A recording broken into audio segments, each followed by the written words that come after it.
किसान भाइयों नमस्कार। स्वागत है आपका हमारे यूट्यूब चैनल स्मार्ट एग्रीकल्चर में। आज के इस वीडियो में हम बात करेंगे लहसुन के कंद का आकार कैसे बढ़ाए। लहसुन में कंद का आकार बढ़ाने के लिए आपको किन किन बातों का ध्यान रखना है, कौन कौन से खाद और कौन से पीजीआर का प्रयोग करना चाहिए जिससे लहसुन का कंद बड़ा भी बने और उस कंद को आप ज़्यादा दिनों तक घर पर स्टोर करके भी रख सके। इस समय सभी किसान भाइयों के लहसुन की फसल 70-80 दिनों की हो चुकी है। तो अधिकतर किसान भाइयों के लहसुन में इस समय कंद का विकास शुरू हो चुका है। तो यह समय बहुत ही महत्वपूर्ण होता है क्योंकि इस समय पर अगर आप लहसुन की अच्छे तरीके से देखरेख करते हैं तो आपके कंद का आकार भी बढ़ेगा। उसके अलावा उस कंद को आप ज़्यादा दिनों तक घर पे स्टोर करके भी रख सकते हो। तो आपको कौन कौन से ज़रूरी काम करना चाहिए, कौन कौन से खाद और पीजीआर का प्रयोग करना चाहिए, इसके बारे में हम वीडियो में पूरी डिटेल के साथ बात करेंगे। इसलिए आप वीडियो को बिना स्किप के अंत तक ज़रूर देखना। और किसान भाइयों, आप हमारे चैनल पर नए हो तो चैनल को सब्सक्राइब करके उसके पास जो घंटे के निशान है उसे ज़रूर दबा दीजिए। मुझे आजकल लहसुन में कैल्शियम नाइट्रेट खाद का प्रयोग कब करना चाहिए, कितनी मात्रा में करना चाहिए, इसके क्या क्या फ़ायदे होंगे, इसके बारे में बहुत ज़्यादा कमेंट प्राप्त हो रहे हैं। तो सबसे पहले हम इसी के बारे में बात करते हैं। तो देखिए किसान भाइयों, जो कैल्शियम नाइट्रेट खाद होता है उसमें दो पोषक तत्व होते हैं। पहला होता है कैल्शियम और दूसरा होता है नाइट्रोजन, जो कि नाइट्रेट फॉर्म में होती हैं। जो नाइट्रेट फॉर्म में नाइट्रोजन होती हैं वह डायरेक्ट पहले से ही भोजन बना होता है। इसीलिए जब भी हम कैल्शियम नाइट्रेट खाद का प्रयोग करते हैं तो उसके 2-3 दिनों में ही हमें अच्छा रिजल्ट देखने को मिल जाता है। उसके अलावा जो कैल्शियम होती हैं तो वह किसान भाइयों पौधे को मजबूती प्रदान करने का काम करती हैं। लहसुन का जो कंद होता है उसको मजबूती मिलती है जिससे लहसुन में दांतला होने की समस्या नहीं आती है। उसके अलावा अगर आप कैल्शियम नाइट्रेट खाद का प्रयोग करते हैं तो उस लहसुन को आप लंबे समय तक घर पे स्टोर करके भी रख सकते हैं। अगर बात करें इसका प्रयोग कब करना चाहिए, तो आप जब भी इसका प्रयोग करते हैं उसके 2-3 दिन बाद ही आपको रिजल्ट इसका मिल जाता है। लेकिन मैं आपको रिकमेंड करूंगा कि आपके लहसुन की फसल 60-70 दिन की बीच की है तभी आपको कैल्शियम नाइट्रेट खाद का प्रयोग कर देना चाहिए। क्योंकि अगर आप ज़्यादा लेट भी इस खाद का प्रयोग करेंगे तो भी आपको मतलब बराबर रिजल्ट नहीं मिलेगा।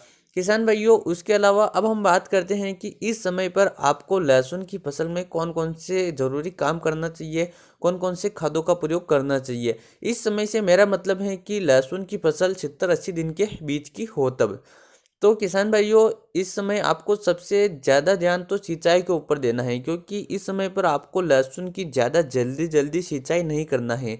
क्योंकि अगर जड़ों में लगातार नमी मौजूद रहेगी तो कंदा का विकास अच्छे तरीके से नहीं हो पाएगा। तो आपके लहसुन में जब थोड़ी थोड़ी दरारें पड़ना शुरू हो जाए, लहसुन में थोड़ा थोड़ा ताव लगाना चाहिए आपको, तभी आपको सिंचाई करना चाहिए जिससे कंद का विकास अच्छे तरीके से हो सके। अगर आप ज़्यादा सिंचाई करते हैं तो उससे लहसुन का पर्दा भी खराब हो सकता है जिससे आपको मार्केट में भाव कम मिलेगा। उसके अलावा पोटास और बोरान के प्रयोग के बारे में भी बात कर लेते हैं। तो जैसा कि मैंने एक पहले वीडियो में भी बताया था कि आपको इस समय पर 0050 खाद का ही प्रयोग करना चाहिए। क्योंकि आप पोटास के लिए अगर आप म्यूरेट ऑफ पोटास यानी कि एमओपी खाद का प्रयोग करते हैं तो वह आपको रिजल्ट नहीं देगा। क्योंकि जो एमओपी खाद होता है उसको रिजल्ट देने में कम से कम 20 दिन लगते हैं। क्योंकि उसको खाना बनाने में 20 दिन लगेंगे और 20 दिन के बाद वह पौधे पर असर दिखाएगा। तो किसान भाइयों, अब भी पौधे को पोटास की ज़रूरत है और अगर आप एमओपी खाद का प्रयोग करते हैं तो पौधे को पोटास 20 दिन के बाद मिलेगा। तो इससे अच्छा है कि आप 0050 खाद का ही प्रयोग करें। 0050 का आप स्प्रे कर सकते हैं या फिर ज़मीन में चला सकते हैं। स्प्रे करते हैं तो 1 एकड़ में 1 किलोग्राम आपको स्प्रे करना है। अगर आप ज़मीन में चलाना चाहते हैं तो 1 एकड़ में 3 से 4 किलोग्राम आपको प्रयोग करना है। वही काम किसान भाइयों बोरान भी करता है। बोरान तना और कंद फटने से बचाता है, कंद में चमक पैदा करता है। तो बोरान इतना ज़्यादा महंगा भी नहीं है। अगर आप इसका स्प्रे करते हैं तो 1 एकड़ में आपको 250 ग्राम करना चाहिए और अगर आप इसको ज़मीन में चलाते हैं तो 1 एकड़ में 1 किलोग्राम। किसान भाइयों, अब हम थोड़ी सी बात यहाँ पे प्लांट ग्रोथ रेगुलेटर के बारे में भी कर लेते हैं कि प्लांट ग्रोथ रेगुलेटर का प्रयोग कब करना चाहिए, कौन से पीजीआर का आपको प्रयोग करना चाहिए। तो जो लहसुन में जो कंद बनता है वह आधा बन जाता है तभी आपको पीजीआर का प्रयोग करना चाहिए, क्योंकि जब लहसुन की फसल 100 दिन के आसपास की होती है तब उसमें आधे कंद का विकास हो जाता है। तभी आपको लहसुन में प्लांट ग्रोथ रेगुलेटर का प्रयोग करना चाहिए। प्लांट ग्रोथ रेगुलेटर के तो मैं आपको 3 ऑप्शन दूंगा।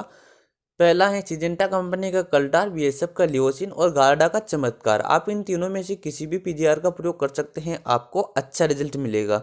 और कुछ किसान भाइयों का कहना है कि प्लांट ग्रोथ रेगुलेटर के प्रयोग करने के बाद हम लहसुन को ज़्यादा दिनों तक घर पे स्टोर करके नहीं रख सकते हैं। और कुछ किसान भाइयों का यह कहना है कि वह कई सालों से पीजीआर का प्रयोग कर रहे हैं लेकिन उनके स्टोरेज की कोई प्रॉब्लम नहीं आई है। तो इसके बारे में आपकी क्या राय है, आप कमेंट करके ज़रूर बताइएगा। किसान भाइयों, उम्मीद करता हूँ यह वीडियो आपको पसंद आया होगी। वीडियो पसंद आए तो लाइक ज़रूर कीजिएगा। चलिए मिलते हैं अगले वीडियो में। जय जवान जय किसान।